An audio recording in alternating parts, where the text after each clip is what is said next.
for all the updates. And so thank you so much, all of you. I'm delighted really to introduce Dr. Neil Patel, and I'm so thankful for accepting our invitation indeed. Dr. Neil Patel is a consultant neonatologist in the Royal Children's Hospital of Glasgow and also Scott Star for neonatal transport. He is a lead in the neonatal hemodynamic assessment and congenital and management of the congenital diaphragmatic hernia. He is a lead in collaboration, local and international collaborations for CDH, the CDH Euro Consortium, and also the International CDH International Study Group.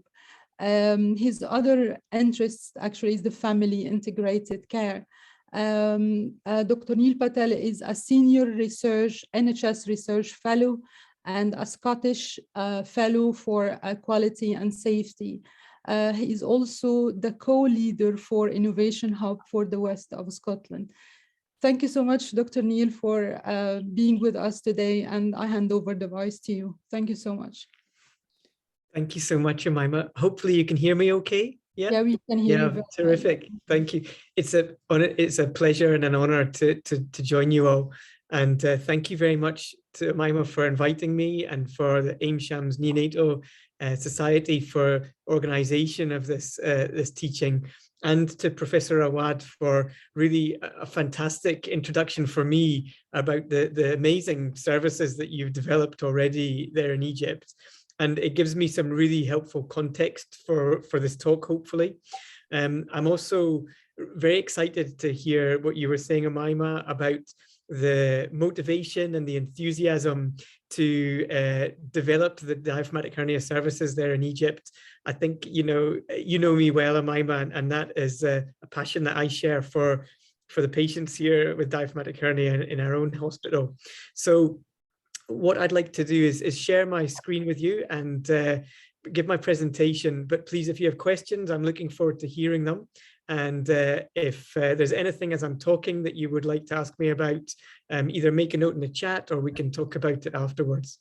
So I'll share my screen. Hopefully this will work. Actually, I just do this first. I'm just going to start my slideshow first. There we go. Okay. And share. So can we all please, make sure we mute our phones except Dr. Neil. Thank you. Okay, great. Hopefully you can see my screen now. So thank you for the introduction, Omayma. I just wanted to help you visualize where I am. This is our hospital here at the Children's Hospital in Glasgow. Glasgow is the largest city in Scotland. Our hospital is a combination of an adult hospital, children's hospital, as well as a neonatal centre. And our neonatal unit serves the local population, but it's also a regional centre for neonatal surgery, for cardiology and other specialist services, and also a national centre for cardiac surgery for children, and also for ECMO.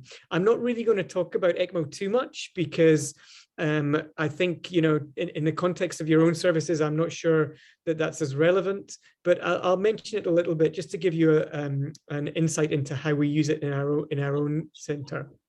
It's certainly something we only use in a minority of diaphragmatic hernia patients. I know all of you will know about diaphragmatic hernia, so I'm not going to spend much time talking about the basics of the condition. As Omayma said, based on those 8,300 babies born in Egypt every day, around 2 or 3 of them will at least have diaphragmatic hernia. More of those will be boys than girls, and up to 40% of them will have an associated anomaly, including congenital heart disease. If we do genetic testing on these patients, and our standard genetic test is a microarray, that will pick up an abnormality in about 30%.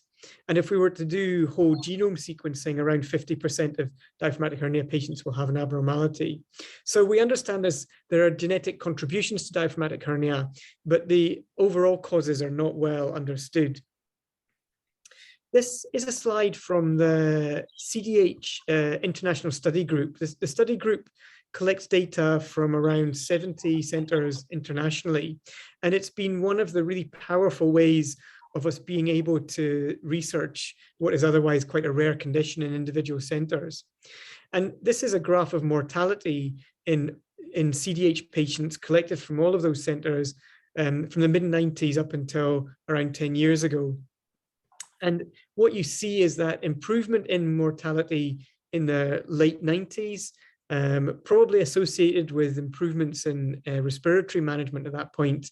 But thereafter, the overall mortality has remained relatively unchanged. And I think that that's one of the things that really drives us in these patients, the fact that even in our own centers, a significant proportion of these patients do not survive to neonatal discharge. And even those that do often have ongoing morbidity. And that's the motivator for us to try and continue to improve and understand these. I'll just show you some data from our own center in relation to the data from the registry. So this is from 2007 until 2021. So around 14 years worth of data. And what you can see is for our own hospital, over that time, we had about 150 cases. Actually, the numbers are a little bit higher more recently. The overall number was around 50% of those inborn, 50% outborn. You see there roughly around 3 kilograms average weight. And you can see about 70% of our patients, actually probably more in more recent years, are diagnosed antenatally, prenatally. And our numbers are comparable to the overall registry data. This is for the same period, the data on all CDH cases and the survival. And you can see that for all of the cases that we saw, the survival was around 75% in our center compared to 72 in the whole registry. For those that were repaired in our center, around 86% survival. For patients who weren't repaired, unsurprisingly, the survival was 0. Those would be not repaired either because they had other associated anomalies, which meant that it wasn't appropriate, or because the disease was so severe that it didn't survive to the point of repair.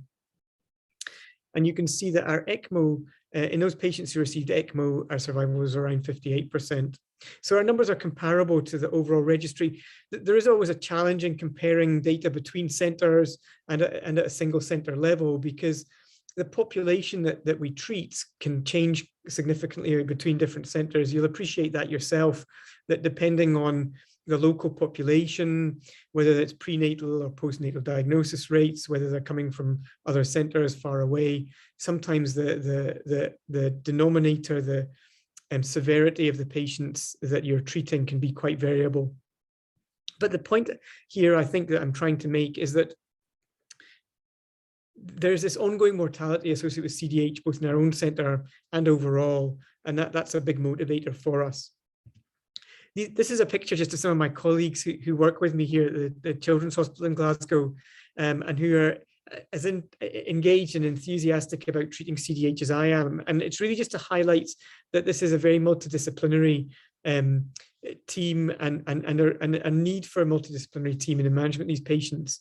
So my colleagues from obstetrics and maternal fetal medicine, from surgery, from neonatology, from cardiology, from radiology, our allied health colleagues as well, who are involved in the care of these babies. And I just want to acknowledge all the contribution that everybody makes to the care of babies here.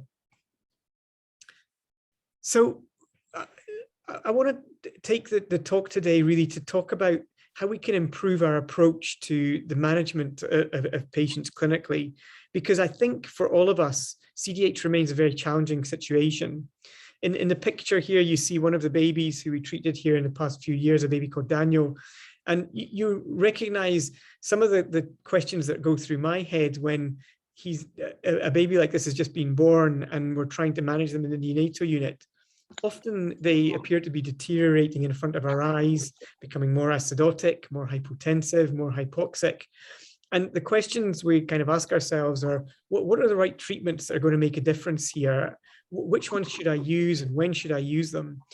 Including all of the many pulmonary vasodilators that we have, the drugs to treat the heart and the circulation. What about the timing of the operation? Can I predict the outcome for this patient? Does that help me to decide how aggressive we should be here and how we can counsel the family?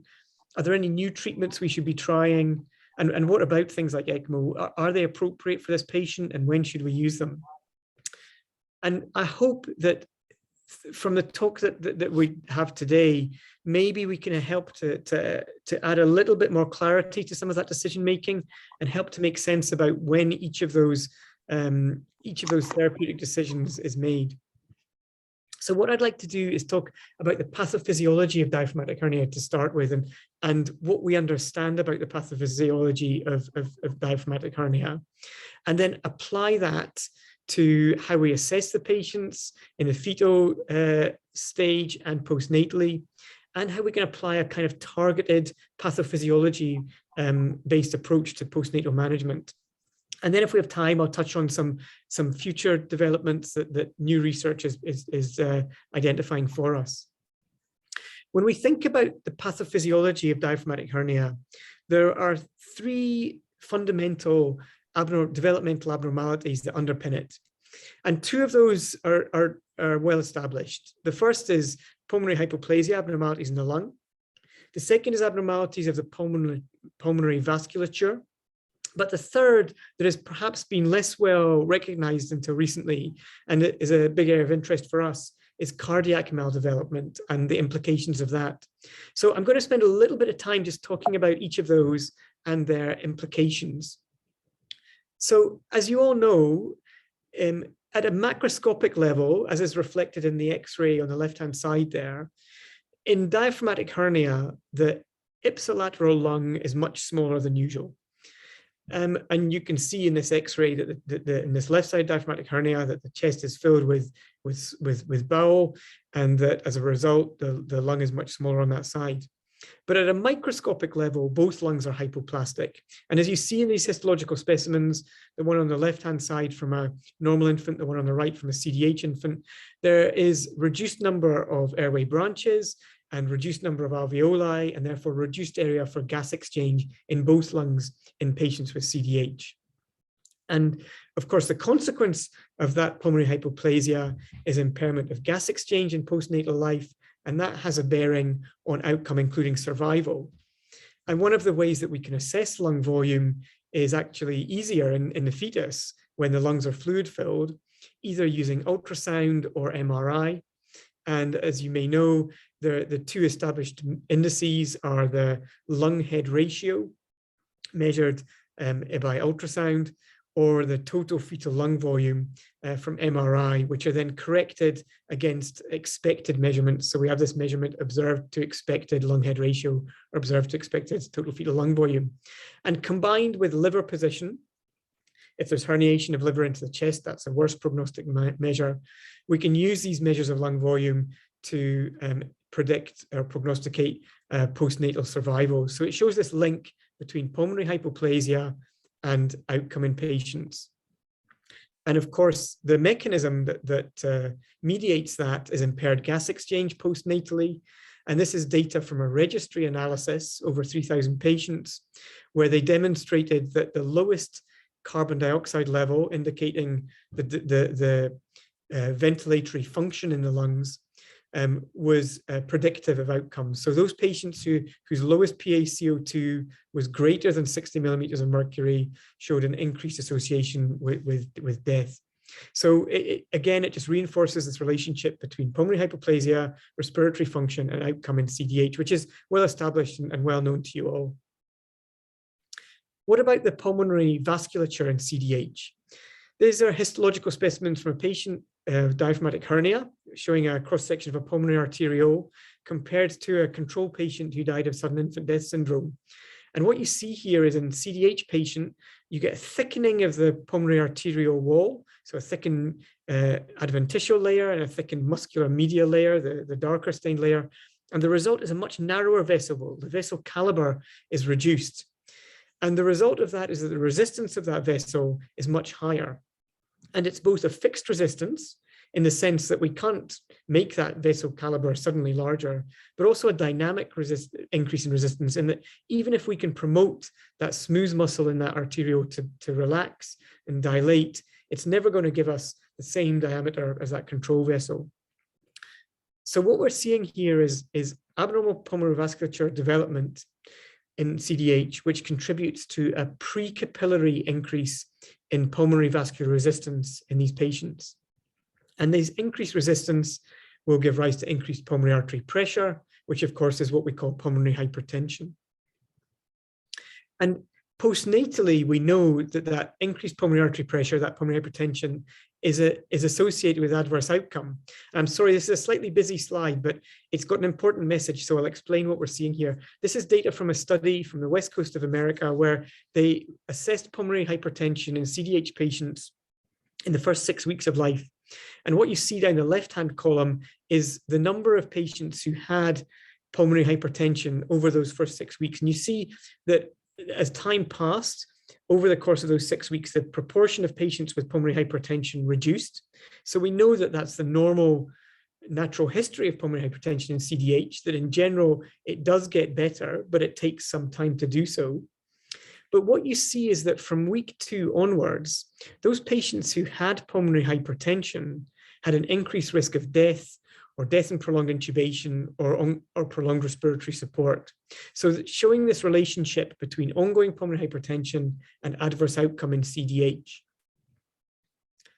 And the question is, why does pulmonary hypertension have this adverse effect in CDH or in any patient? It's not as if the increased pressure in the pulmonary artery itself leads to a problem. It's the secondary consequences of that destabilize the patient and increase the risk of morbidity and mortality. And the secondary effects are, as you see in this schematic diagram, firstly, that increased pulmonary vascular resistance will promote right to left shunting at the level of the atria and the PDA, which of course will lead to systemic hypoxemia. But the other effect of that increased pulmonary vascular resistance is on the heart structure and the heart function. And that's been something that over the past few years, we've been really interested to try and understand and to characterize so that we can then understand how we can better treat that. Now, the first direct effect of that increased pulmonary vascular resistance is on the right ventricle, because the right ventricle has to pump against that increased resistance and the increased pulmonary artery pressure. And as you see in this echocardiogram, which is a 4-chamber view of the heart, here's the right ventricle, here's the left ventricle. The response of the right ventricle to that increased afterload, that increased pulmonary vascular resistance, is first of all dilatation, but second to that, and fairly rapidly, a hypertrophy representing myocardial hyperplasia. And what the ventricle is trying to do here is to adapt so that it can generate those increased pressures required to overcome the increased pulmonary artery pressure. And you see in the schematic here how in cross-section the ventricle changes from this thin-walled crescenteric structure to this concentric thick-walled chamber, and it pushes the septum across and starts to compress the left ventricle as well. And it's a maladaptive response because as the ventricle hypertrophies, its myocardial oxygen demand increases, but at the same time, because of an increase in right ventricular pressure, the gradient for coronary perfusion is reduced. And so there's a setup here for potential myocardial ischemia and dysfunction. And when we've looked at the nature of this function in the right ventricle, what we've seen is that it's a diastolic dysfunction as well as systolic dysfunction. And one of the techniques that's allowed us to do that is a technique you might have heard of if you're interested in functional echocardiography called tissue Doppler imaging. What we're doing here is we're using Doppler to look not at blood flow and blood velocities, but to look at the velocity of the myocardium. And you can see in this schematic that we can look at the velocity in the right ventricle and in the septum and in the left ventricle. And we're looking at the longitudinal myocardial velocities. This is a normal patient, and you see a systolic velocity and then an early and a later diastolic velocities. And in a patient with CDH, we see reduced systolic velocities, but also strikingly here, complete absence of the early diastolic velocities, indicating diastolic dysfunction. And that's something that we see consistently in the severe CDH with right ventricular dysfunction. So combined systolic, but also diastolic dysfunction. And that's important when we come back to thinking about how we treat right ventricular dysfunction in these patients. So if we go back to our model of pulmonary hypertension and CDH, we've got a picture here of right ventricular diastolic dysfunction combined with that hypoxic shunting. But here's another patient. This is a baby with severe CDH on day 1 of life. They're in a lot of support, 100% oxygen, hypotensive, acidotic. And again, this is a 4-chamber view of the heart. And even if you're not used to looking at echocardiograms, I hope that you'd agree with me that what we're seeing here is dysfunction, not just in the right ventricle, but also in the left ventricle. If you look at this left ventricular free wall, it's hardly moving over each cardiac cycle. And this is something that we do see quite consistently and frequently, which is significant left ventricular dysfunction in diaphragmatic hernia. And one of the other functional echo techniques that we've applied recently to help us quantify this and understand it is a technique called Speckle tracking echocardiography. What this technique does is it looks at the natural speckles on that ultrasound and the relative movement of them, and it calculates the relative lengthening and shortening of the ventricle, which we call strain. So strain is a measure of function that we can look at in both systole and diastole. And it allows us to look at the ventricle in the different planes that it normally changes dimension in. So the longitudinal strain in the longitudinal plane, circumferential strain, which is that narrowing of the ventricle in cross-section during systole, and also the radial strain, which is actually a positive value in systole because it represents thickening of the myocardium that normally happens in systole. And when we've used that technique in diaphragmatic hernia, and this was work that we did in conjunction with my colleague Claudia Massolo from Bambino Gesù Hospital in Rome, what we saw is that in the first 48 hours of life, there was a reduction in CDH patients in their function or their systolic strain in all of those planes. So in the right ventricle and the left ventricle, we saw reduced longitudinal strain. And we also saw in the left ventricle a reduction in the circumferential and the radial strain. And this was quite important data for us to be able to quantify and to objectively see that there was not just right ventricular dysfunction in CDH, but also in the first hours and days of life postnatally, left ventricular dysfunction. So the natural question is, why is the left ventricle dysfunctional in these patients? It's kind of intuitive to understand why the right ventricle is not happy, but why is the left ventricle not happy? And almost certainly some of this is to do with mechanisms of ventricular interdependence. So the shared muscle fibers, the shared septum, the shared pericardial space between the right and the left ventricle, which means that if there's dysfunction in the right, it will also affect the left. But we also think that we can see left ventricular dysfunction in the absence of right ventricular dysfunction in CDH, or that is sometimes disproportionate to right ventricular dysfunction. So that would suggest that in some patients, there are other mechanisms leading to primary left ventricular dysfunction. And one of those mechanisms, or one of the reasons why the left ventricle may not function well after birth in CDH, is a relative hypoplasia of the left ventricle that occurs in fetal life. And this is something that has been reported on post-mortem specimens, but also in echocardiographic studies. And again, this is recent data from colleagues in Rome, where they serially measured the dimensions of the fetal heart. And what you can see in the schematic diagrams here is that compared to control infants, there was a relative narrowing of the left ventricle that persisted throughout fetal life in CDH patients and resulted in a smaller left ventricular area and volume. And our hypothesis is that this left ventricular hypoplasia predisposes these patients to left ventricular dysfunction postnatally. Now, the mechanisms of left ventricular hypoplasia are possibly multiple. There are some that are thought to be flow related. So the first is that because of the changes in the pulmonary vasculature, there's reduced pulmonary blood flow in CDH in the fetus, and therefore reduced filling of the left atrium and the left ventricle. It's also thought that because of the mediastinal shift of the mediastinum in the fetus, because of the herniating abdominal contents, that may alter the streaming of the venous blood coming into the right atrium, coming into the heart, from the ductus venosus and IVC. And normally that streaming is directed towards the PFO and into the left heart, but with a mediastinal shift, there's a suggestion that it may be more directed towards the right heart and away from the left heart, contributing potentially to LV hypoplasia. And then the third mechanism is possibly just direct mechanical compression of the ventricle. There's also the potential for primary developmental abnormalities of the left ventricle, perhaps with a genetic basis, that are not understood at all. So whatever the mechanisms, what we're saying is that fetal left ventricular hypoplasia may be an important mechanism for postnatal left ventricular dysfunction. And of course, it's almost as if it's the perfect storm for this left ventricle. Not only might it be small and affected by right ventricular dysfunction, but at the point of birth in these babies, it's exposed to this sudden increase in afterload because of the removal of the placenta. And so our hypothesis is that all of those factors contribute to that left ventricular hypoplasia that I showed you.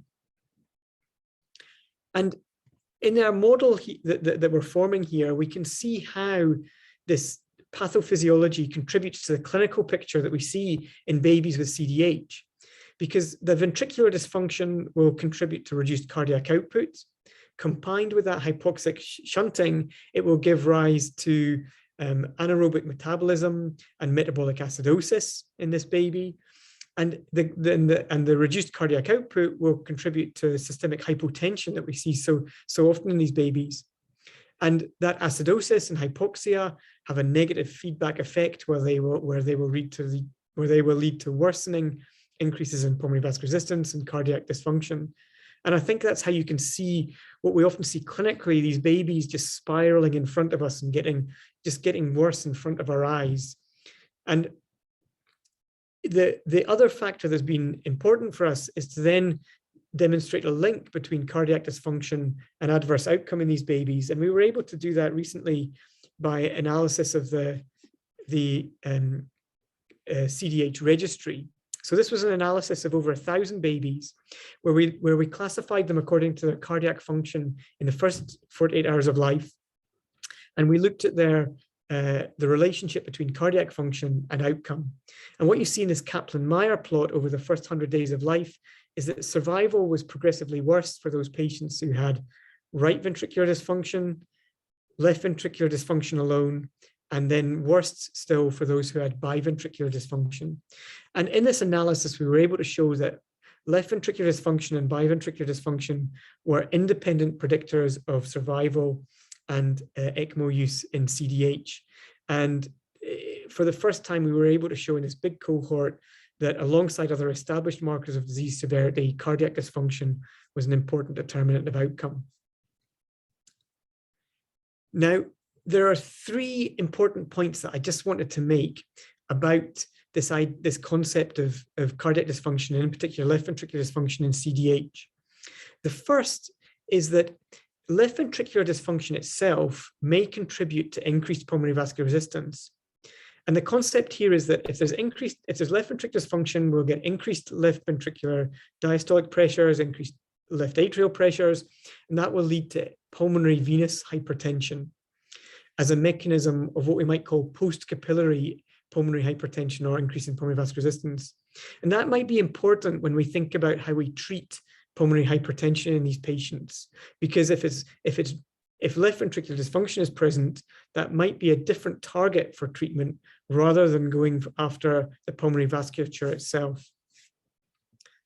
The second important point is that this left ventricular dysfunction, although it's associated with more severe cases of CDH, it can happen in less severe cases. And this was, again, from the registry analysis, where we looked at the relationship between cardiac function and the size of the diaphragmatic defect. And we used what's called the CDH study group staging categories for this. So patients who have A and B defects have small diaphragmatic defects. They tend to be closed by primary repair.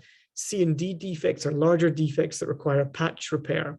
And what we observed is that cardiac dysfunction was more common in the patients with C and D defects, big defects, but you could see cardiac dysfunction in those patients with the smaller defects as well. And in fact, in those smaller defects, cardiac dysfunction was associated with adverse outcome, including mortality. So the message there is, even in patients who appear to have small defects and mild disease, they can have significant cardiac dysfunction. The third point I want to make is that in the left ventricle, cardiac dysfunction, although it can be very severe, is a transient phenomenon. And this is tissue Doppler data where we looked at systolic function, or S prime velocity, and diastolic dysfunction. And what you see is that it improves quite quickly over the first 4 days of life. And that's important when we think about our management strategy as well. So I've talked a lot about CDH pathophysiology. I hope that that I've not confused you or muddied the waters, and that you've been able to keep up with me. But this slide is just to summarize everything that we've said so far.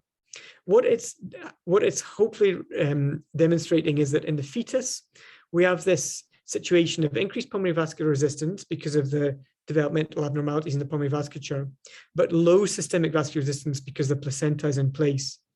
There's relative hypoplasia of the left ventricle for the mechanisms that we talked about.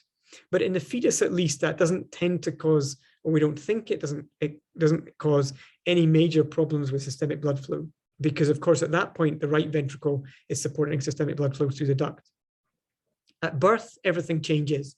The placenta is removed, systemic vascular resistance increases, and suddenly the left ventricle is being asked to support the systemic circulation. And in response to the increased pulmonary vascular resistance, the right ventricle may develop dilatation and hypertrophy and dysfunction, and the left ventricle is at risk of dysfunction, as we discussed. That will contribute to this clinical phenotype of hypotension, of acidosis, and we've seen from those registry analyses that cardiac dysfunction is associated with adverse outcomes, including mortality and increased ECMO use. So how can we take that pathophysiological model and take it into the neonatal unit and apply it to improve the management of our patients and to try and resolve some of those uncertainties and questions that I talked about at the beginning of the talk? Well, for me anyway, what I like to do is just think about those fundamental concepts, the three fundamental pathophysiologies in CDH: pulmonary hypoplasia, increased pulmonary vascular resistance, and cardiac dysfunction.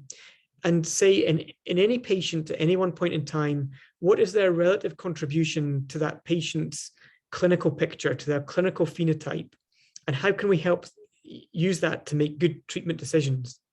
So I'd like to talk a little bit more about that. The first thing that has become important to us over the past decade or so is the importance of having a standardized approach to patients. It doesn't mean that we treat every patient the same way, but we have a standardized structure that we apply as a team. And that's guided by some key guidelines. For us here in Scotland, we have a Scottish Congenital Anomalies Network, and we have guidelines for the management of conditions, including diaphragmatic hernia, that's based on a summary of the evidence. And our own guideline in Scotland is informed by two international treatment guidelines, which I've highlighted here. One is the guideline from the CDH Euro Consortium, which is from 2016. And the other that you may know about is the Canadian Congenital Diaphragmatic Hernia Collaboration Guideline from 2018. And all of those guidelines are in good agreement. They acknowledge that in many aspects of CDH management, the level of evidence is relatively low. It's not guided by RCTs. Some of it is based on consensus opinion, other on case series or cohort studies, but they provide, at least for the moment, the best standardized approach to treatment that we have. We'll just move this slide on. So a key component of those guidelines is the multidisciplinary approach to treatment that I mentioned before. And I mentioned some of the colleagues who work with me here who are involved. And I suppose I was interested just to ask that question of yourselves. And I don't know if we have a poll question that we can share on the screen or not. Omayma can keep me on. Yes, we have. Don't worry if it's No, they are here. Yeah. So. Can you see it? Oh, I can. So we have the first question. Can you? Should I stop sharing? No. Yeah, if you just press on the poll and the quiz, Okay, you no will problem. see it. And then you can launch it so people can answer the question. Okay, thanks for keeping me right. I'll do that. Okay, so if I share the poll, I'll just try and find that. If you want, we can share it. There we go. Yeah, thank you for sharing. Hopefully you can all see that. So we'll go to the second question there. Who's normally involved in CDH? No, we can't see it. You can't see it? Okay, let me see. I can see it.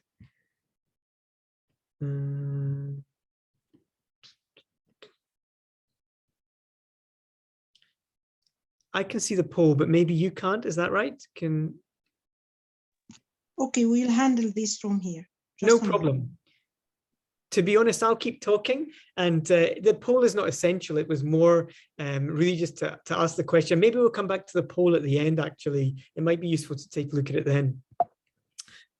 So fetal assessment is a key part of our guideline. As I mentioned, in our own institution, our detection of prenatal detection of CDH is around, I can see the poll again there. I don't know if others can. If you can answer the questions, but I'll keep talking in the meantime anyway. And we use those measures that I mentioned, lung to head ratio, total fetal lung volume, to assess lung volumes and to try and prognosticate in CDH. What I would say is that, and you'll appreciate this yourself from the discussion we've had already, is that although we're assessing lung volume here, we're not directly assessing the pulmonary vasculature, and we're not directly assessing the heart. And arguably, since those are other important components of CDH pathophysiology, perhaps in the future, if we want to improve prenatal assessment, it would be great to have measures of those other aspects of the pathophysiology as well. So I'd ask the question, and it will come up in the poll as well. What prenatal assessment is available for patients in your own center if you have prenatal assessment? So just looking at the poll, actually, in answer to my first question, which was who's involved in patient care, great to see that you have multidisciplinary involvement with obstetrics, maternal fetal specialists, pediatric and neonatal intensivists, and pediatric surgeons, but perhaps less access to allied health colleagues, dietitians, speech and language therapy, and physiotherapy. So I'll keep moving on. The next, if you get a chance, have a look at the next poll question, which was about fetal assessment in your own centers. So if we've, I'm going to close that poll question. There we go. And maybe you can see the other questions.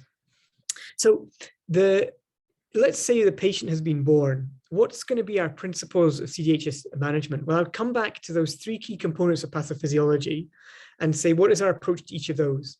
If we have pulmonary hypoplasia associated with significant ventilation failure and hypercarbia, then our approach is to minimize lung injury and optimize lung volume. I'll touch briefly on those, although the focus of this talk is not going to be respiratory management. If we have significant pulmonary hypertension, and by that I mean, have we got significant clinical consequences of those? Oxygenation failure due to right to left shunting and right ventricular failure, then our approach should be to minimize the pulmonary vascular resistance and optimize right ventricular function. And if we have significant left ventricular failure and associated systemic hypotension, then our approach should be to support left ventricular function and optimize systemic blood flow and oxygen delivery. And let's just think about each of those and how we address them. In the delivery room, as you know, our approach is to optimize lung recruitment and oxygenation, avoid gas accumulating in the stomach and the bowel, so that we're not compressing the lungs, and to optimize pulmonary vascular resistance. And the basic steps to do those, we pass a wide-body nasogastric tube, we avoid mask IPPV, and we intubate as quickly as possible and establish intravenous access. And then once we get the patient up to the neonatal unit or to a stabilization room, our approach starts with multimodal assessment of the patient.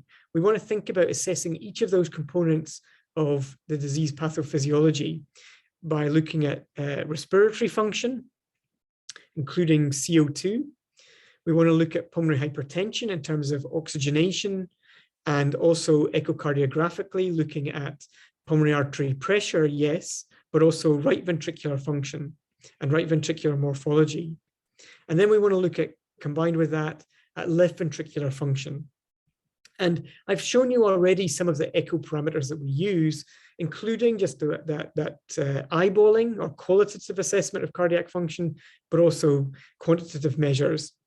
Again, I won't go into detail about functional echocardiographic techniques, and I wouldn't say there was one specific one that you should always be applied, but rather the application of standardized approach to cardiac assessment, pulmonary artery pressure assessment. And again, one of the questions that I wanted to ask in the poll and to ask you to think about was, how is it that you routinely monitor patients in your own environments? There's the poll question, hopefully just appeared for you. Which of those parameters do you normally use? So just take a few seconds to answer that question. I'm interested to know what is routinely available to you in your own service. While you're doing that, I'm just going to move on to the next slide, and to let you know that we, as you won't be surprised to hear, that we use a lot of functional echocardiography in our own management of diaphragmatic hernia. That's not routine across a lot of centers, but it is an approach that we've taken. And we always do our first echocardiogram in the first hours of life to assess cardiac structure, identify any associated congenital cardiac anomalies, but also importantly to start to assess cardiac function, and alongside that pulmonary artery pressure, systemic blood flows. So just looking at your own responses to the poll, great to see that you have routine measurement of oxygen saturations and arterial blood gases, that in some centers you have ECG and invasive blood pressure available as well, and actually a good number of centers with continuous CO2 monitoring. And really impressed to see you have a high availability of functional echo as well. You can see by the fact that people think I'm married to the scanner in that previous picture that we use a lot of it here. Okay, so if we've assessed our patient, how are we going to target our management based on our multimodal assessment? As we said, if the patient has respiratory failure, ventilation failure, the well-established approach in CDH is one of minimizing lung injury, optimizing lung volume, and taking a gentle approach to, oops, sorry, I think my screen share is paused. Let me just check that it's sharing again. Not sure why that happened. There we go. We take a gentle approach where we aim to minimize ventilator-associated lung injury and overdistension. On conventional ventilation, we would avoid peak inspiratory pressures of more than 25 centimeters of water, and we tolerate a higher CO2 and a higher pH. This approach of permissive hypercapnia, permissive respiratory acidosis. In terms of which techniques to use, either conventional or high-frequency oscillation, you may have heard of the Vichy trial, multi-center European study that compared high-frequency and conventional ventilation as the first intention approach to ventilation in CDH. So it was only seeking to answer the question of which is the best first mode to use in CDH. And the hypothesis was, I think, from many centers that high-frequency might have benefits in these patients. However, the study findings actually didn't support that. And if anything, they actually suggested that conventional ventilation may have some benefits in terms of lower length of ventilation in the group that were treated with conventional ventilation, reduced ECMO rates, reduced use of pulmonary vasodilators and vasoactive medications, excuse me, and reduced treatment failure rates in terms of then switching to the other ventilation mode. So if nothing else, the Vichy trial demonstrated that at least as a first intention mode of ventilation, there was no inferiority of using conventional ventilation and potentially some benefits. Not to say that high frequency doesn't have its place in specific patients and at later time points in the disease course. What about the cardiovascular aspects of CDH management? So let's think about those patients who've got clinically significant pulmonary hypertension. They've got oxygenation failure and they may have evidence of right ventricular failure. The treatment approach here should be to in the first instance, to try and reduce the pulmonary vascular resistance, to improve oxygenation and to reduce the afterload on the right ventricle, and thereafter to optimize right ventricular function. And if we want to treat that elevated pulmonary vascular resistance, it's important that we think about the basic aspects of the patient's clinical status that will contribute to elevated pulmonary vascular resistance. So we want to optimize sedation, we want to optimize acid base, and we've moved away from approaches of alkalinization of patients. They were quite historic, probably 2 or 3 decades ago, but more one of perhaps aiming for a more normal acid base in these patients who might have severe pulmonary hypertension. We want to optimize the ventilation. I'll come on to that again in a second. And once we've done those things, we want to think about pulmonary vasodilator therapy, and thereafter about supporting cardiac function directly. Just briefly on the point about sedation of these patients, I'd be interested, and there's a poll question there about what type of sedation you use in your own centers in terms of opioids, benzodiazepines, when you use muscle relaxation. So if you get a chance, just answer that question and we'll have a look at the responses in a second. In our own center, we use a combination in the first instance of opioids in the form of morphine infusion together with midazolam infusion as a sedative. And we usually use muscle relaxation routinely in the preoperative situation. That's not a universal thing. In many European centers and North American centers, they wouldn't use muscle relaxation routinely, especially in the less severe patients. But in that setting, you need to make sure that you've got good evacuation of air out of the stomach to avoid any spontaneous breathing leading to insufflation of the stomach and the bowel. Antibiotics is kind of a separate question. We tend to use them in the preoperative period, especially if there's risk factors for infection, but we're also conscious of this risk and side effects of antibiotics. So thanks for your poll responses. Interesting to see that a number of centers using opioids and benzodiazepines, minority using muscle relaxation, and I think that's not unreasonable, especially as I say, if you've got good nasogastric suction and evacuation, and around 50% using antibiotics routinely. Thank you for answering that. So just briefly on the question of lung volume and pulmonary hypertension or pulmonary vascular resistance, some of you may be familiar with this relationship between pulmonary vascular resistance on the y-axis and lung volume or vital capacity on the x-axis. And what you see here is a U-shaped relationship, where if there's reduced lung volumes, we get a kind of kinking of the larger extraalveolar vessels in the lungs, and that leads to increased pulmonary vascular resistance. And then as we inflate the lungs towards functional residual capacity, the extraalveolar vessels unkink, and that reduces the pulmonary vascular resistance. But if we continue to overdistend the lung, then that causes a compression of the smaller alveolar vessels and an increase in pulmonary vascular resistance. And so we hope that when we recruit the lungs in CDH, we are avoiding overdistension, minimizing underdistension of the lungs, and hopefully operating at the lower inflection point of that U-shaped relationship. But I think the biggest risk in CDH is overdistension of those hypoplastic lungs, and with it, not only risking lung injury, but also an increase in pulmonary vascular resistance. So important that we try and optimize lung volume. Easy to say, difficult in practice sometimes because we don't have objective measures of lung volume. Let's say that we've sedated our patient, that we've optimized their lung volume as best we can, and they've still got significant evidence of pulmonary hypertension with oxygenation failure, right heart dysfunction. The next approach is to reach for the pulmonary vasodilators.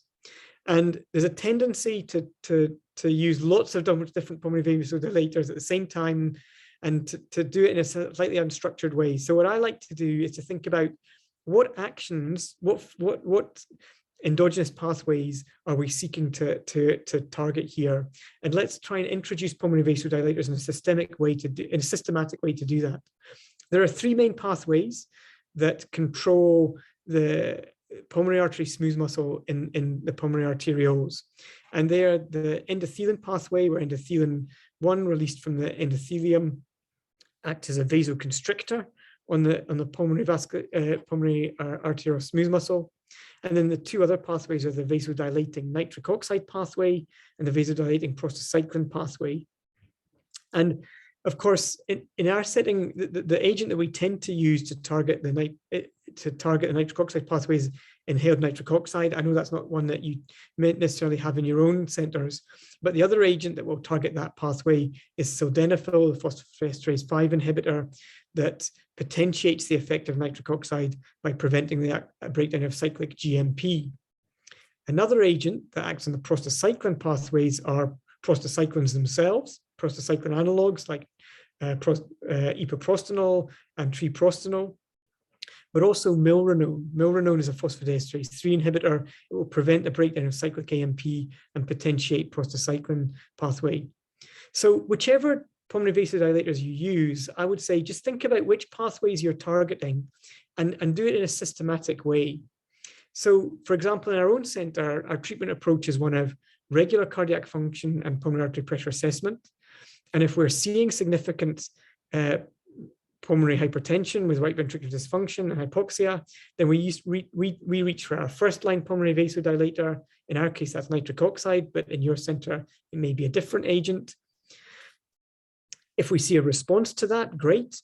If we don't, then we may go to our second line. And in our own center, if it's predominantly a problem of hypoxia, we use intravenous sildenafil. But if it's predominantly a problem of right ventricular dysfunction, we tend to introduce milrinone quite early on.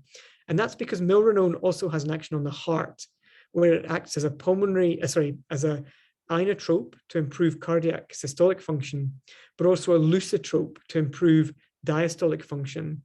And if you remember back early on in my talk, when we talked about right ventricular dysfunction, we said that there was significant diastolic dysfunction in the right ventricle. So there's a rationale there for using milrinone for that reason. If we're failing to respond to those agents, then sometimes we'll reach for prostacyclins, and in our own center, we'll be considering ECMO. Now, one of the important aspects of pulmonary vasodilator use, which I'm sure you're aware of from your own experience, is that the response to pulmonary vasodilators is variable. And it was shown here in a recent study from Lawrence and colleagues in Children's Hospital in Philadelphia, where they gave nitric oxide to CDH patients early in the disease course and looked at the response in terms of oxygenation. And what you see here is that there is a minority of patients who were responders in the squares who showed an improvement in oxygenation quite quickly after starting nitric oxide. But nearly 60% of these patients were non-responders. They didn't show an improvement in oxygenation. And this is data from a group of patients treated with intravenous sildenafil, again, early in the disease course in the first 24 hours of life in Bonn in Germany by Florian Kipfmüller and colleagues. And interestingly, you see the same pattern. There are a minority of patients who were responders who showed a reduction in oxygenation index, so an improvement in oxygenation after starting intravenous sildenafil. But more patients, it was 15 of the, sorry, go back to that slide. 15 of the 26 patients didn't show an improvement and were non-responders. And the question is, why is it that some of these patients are responding to these pulmonary vasodilators, but some are not? And one of the possible mechanisms comes back to our original pathophysiological model of the circulation in CDH. And remember that we said that in some patients who have left ventricular dysfunction, their mechanism of pulmonary hypertension may be due to increased pulmonary venous pressure or this post-capillary increase in pulmonary vascular resistance. And it's possible that in those patients, if we use a pulmonary vasodilator, at best, it may have no effect on their pulmonary hypertension, or at worst, it may actually make things worse. And the reason for that is this analogy of a blocked toilet. If you think of the left ventricle as a toilet and dysfunction as a blockage in that toilet, if we try and give a pulmonary vasodilator, the effect of that could be just to increase the filling of that toilet rather than addressing the blockage itself. And what we need to do is actually directly resolve that blockage or improve left ventricular dysfunction rather than just trying to fill the toilet before the level of the blockage. And so that starts to make us think about a differential approach to management of patients who have significant left ventricular dysfunction. So if our assessment of the circulation is telling us that these patients have left ventricular dysfunction and systemic hypotension, then our approach should be one of direct cardiotropic support of that left ventricle. Now, the agents you use will depend on what you have available, what you're comfortable using. In our own center, we like to use low-dose epinephrine. By low dose, I mean 0.02 to 0.1 micrograms per kilogram per minute, not doses higher than that, in combination with milrinone, which will also support the left ventricle. And we'll often also use hydrocortisone early on as well. We avoid, sorry, I'll go back for a second. Sorry, bear with me, we'll just go back. We avoid drugs that are chronotropic, that increase heart rate. So we avoid dopamine and dobutamine in high doses. And in the setting of left ventricular dysfunction, we avoid powerful vasoconstrictors. So we don't use high dose noradrenaline or other vasoconstrictors. We can come back to that question of vasoconstrictors in CDH later on if you like. We're also cautious about using pulmonary vasodilators in that setting of left ventricular dysfunction. Now, there's one other thing that I want to point out, and it's the box on the left-hand side here, which is the use of prostaglandin to maintain the patent ductus. And we think that there's a role for prostaglandin E1 to do that.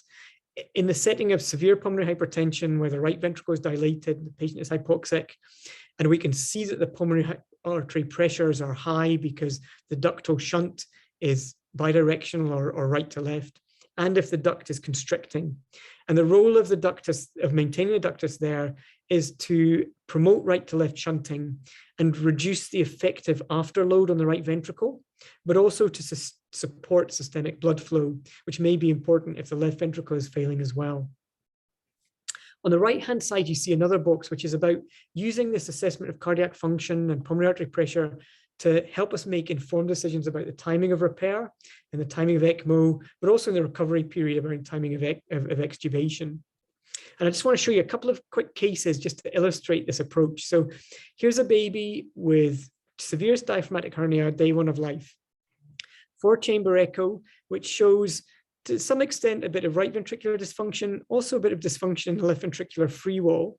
And when we did some functional echocardiographic measures in this patient, we saw reduced strain in the right and the left ventricle. Normal values would be around -20, -22. And you can see the ductal shunt pattern is one of predominantly right to left flow, consistent with pulmonary hypertension. So in view of this cardiac dysfunction in the right and the left ventricle, we started milrinone and epinephrine as positive inotropes, but also as lusitropes to help the right ventricular diastolic function.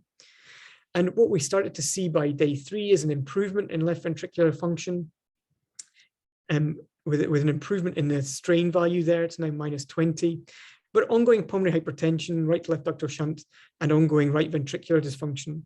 So at that point, we added in sildenafil, in this case intravenously, and you start to see by day 5 improvement in both right function as well as left function.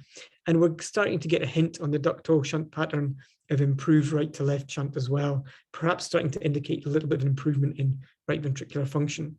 And as we started to see that, we were able to discuss with our surgical colleagues and think about when we might operate on this patient now that we had some cardiorespiratory improvement. So I want to ask that question, and hopefully you can see the poll. You know, who decides when you repair a patient on diaphragmatic hernia in your center?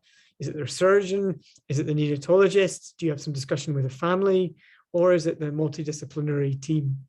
So just as you're answering that question, I'm going to illustrate this again with another case. This is a baby, 3 kilograms, born at term, left-sided CDH. On day 1 of life, they're not on a huge amount of support, conventional ventilation and about 35% oxygen. Blood pressure is okay. Oxygen saturations are okay, pre and post ductally. But when we have a look at the echo, we can see that there's a degree of left ventricular dysfunction here, and we can quantify it using our measures of left ventricular function as well. And we can see the ductal pattern that this patient still had quite bidirectional flow as well. So interesting looking at your poll responses, that sort of equal split between whether the surgeons or the neonatologists in your center are involved. Although in the majority of cases, just over 55%, I see that it's a multidisciplinary team decision. And what I would say is that at our own centre, as we've increasingly understood this sort of pathophysiological approach to understanding patient status preoperatively, we've been able to make more multidisciplinary decisions about the timing of surgery based on our assessment of respiratory status, pulmonary hypertension status, and cardiac function status. So it's no longer just about picking a day or at the surgeon's convenience. It's now having some objective measures based on respiratory status, pulmonary hypertension, and cardiac function that allow us to decide when to repair. And in this particular case, we waited until the function had repaired, and we were able to say cardiac function is improved, and now we can repair on day 3. And interestingly, this patient actually had just a small stage A defect, despite having a degree of left ventricular dysfunction early on. One more case just to show you a patient with very severe left ventricular dysfunction. So you can see on the echo here that left ventricle is hardly moving in the 4-chamber view, and in a cross-sectional view, this is the right ventricle at the top, left ventricle just below it, and you can see there's hardly any change in left ventricular volume. In this patient, we attempted medical management, but they continued to have worsening hypoxia and hypotension in the first 24 hours of life. So we put them on ECMO, and you can see that very quickly by day 3, the function here had improved. And because the respiratory function in this patient had actually been okay, we were able to ventilate them reasonably before they went on ECMO. We were then able to decannulate them from ECMO quite quickly after just 4 days, and they went on to repair post-ECMO on day 6 of life. So this illustrates how severe left ventricular dysfunction can be, but also how with support it can improve quite quickly as well. So one of the other things that I just wanted to stress around management of CDH patients is a gentle management approach in general, that sometimes by aggressive management we can make things worse, and that our priorities before rushing in with lots of treatments, especially cardiovascular treatments, should be to do the basics right, to avoid agitation and pain, to avoid air in the bowel, to avoid overdistending the lungs and exacerbating pulmonary hypertension, to accept that this patient is not going to be perfect in their physiological indices. We should accept saturations in the 80 and a degree of hypercapnia. If the patient has left ventricular dysfunction, we want to support that left ventricle with gentle inotropy, but we want to avoid aggressive vasoconstrictor therapy that might make that left ventricle worse. And we want to avoid drugs that will make the heart rate higher, will shorten diastole and make diastolic function worse. So as I say, we avoid dopamine and dobutamine in big doses. These patients are at risk of additional complications, including acute kidney injury. This was a recent paper from our own centre, just where we looked at rates of acute kidney injury in CDH and showed that it was associated with disease severity, including bigger defects, patches, and also that acute kidney injury was associated with adverse outcome. But other complications include infection, as you well know in these patients, complications of lines, other iatrogenic complications. So I think it's important that we have a careful approach to the adverse effects of management. And just to finish up, I also just want to talk about post-operative management and weaning of therapy, because that's arguably just as important as our preoperative management. We have an approach of cautious weaning of sedation. We recognize that pulmonary hypertension is a kind of subacute and a chronic component of disease pathophysiology. So we don't want to exacerbate pulmonary hypertension by aggressively weaning these patients. I think that gastroesophageal reflux, as we introduce feeds, is a very important aspect of pulmonary hypertension management. And in patients with ongoing severe pulmonary hypertension, we need to be aggressive in thinking about post-pyloric feeding, thickening feeds, and minimizing reflux. We tend to stop prostaglandin if we are using it as soon as the pulmonary artery pressures are less than systemic. And as soon as we see that improvement in pulmonary hypertension, we'll think about weaning pulmonary vasodilators. But if there's ongoing pulmonary hypertension, we'll convert afsodenofil to oral. And if it's severe pulmonary hypertension that's ongoing, think about trials of additional pulmonary vasodilators. We find that response rate to that is limited. Our own experience is that we don't see great responses to endothelin antagonists like bosentan, but I'd be interested in your own responses to that. We tend to continue milrinone until the patient is ready to extubate. Although in some patients we're able to wean it off a little bit quicker than that. But I'm always quite slow in doing it. I like to support the heart until we've extubated. And in patients who aren't weaning extubation, we tend to think about tracheostomy, although that's a very small minority of patients. Just very briefly to think about future therapies that might make a difference to cardiac function in CDH. The first is our approach to management around delivery. And there are a number of early human studies and experimental animal studies showing the benefits of a physiological-based approach where we inflate the lungs before we ligate the cord at birth. And this is obviously an approach that has demonstrated benefit in preterm populations and other patients as well. So there are 2 randomized controlled trials of this in CDH in progress. The other therapy that you may have heard of and seen the recent reports of the TOTAL trial, there's the RCT of fetoscopic therapy, where a balloon is placed in the fetus to plug the trachea and to try and promote retention of lung volume and lung growth in these patients. The study has reported a benefit in patients with severe CDH, but the challenge is going to be how we translate this into practice practically, even within our established centers that have good prenatal assessment and recognition of CDH. So watch this space. It's an interesting area to be thinking about at the moment. I want to stop there and just really my take-home messages for you are simple ones. To highlight the importance of a standardized approach to management in CDH and the multidisciplinary care team as part of that. To hopefully introduce to you this idea of a pathophysiology-based approach to individual patient management based on the relative contribution of those 3 components of CDH pathophysiology that we've been discussing that are represented by that figure on the right-hand side. And just to highlight again this gentle approach to management, to avoiding aggressive treatment, but instead to have a goal-orientated approach to each of those pathophysiological components, to use functional echocardiography if we can, alongside our other routine measures to assess response to therapy and to tailor our management in individual patients. And we hope that using this model, it will translate into improved outcomes in these patients.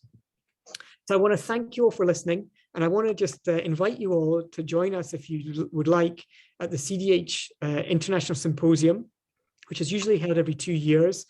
And in a couple of months' time, we're going to be holding it here in Glasgow. Have a look at the website, cdh22.com. You'll see the provisional program there and the fantastic international speakers that we have speaking on those different themes.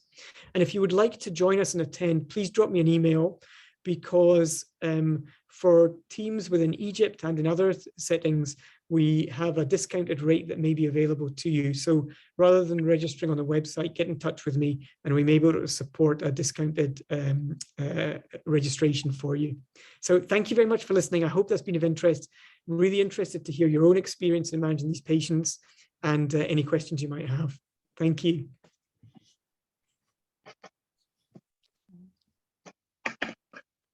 So thank you so much, Neil. That was really fantastic presentation, and I think you answered most of the, not most, some of the questions. Do you have any comment, Dr. Hisham? Dr. Patel, this was a marvelous presentation and marvelous brainstorming about this difficult issue. The use of prostaglandin to open the duct seems extremely rational, both to decompress the right ventricle and to support the left ventricle to improve tissue perfusion.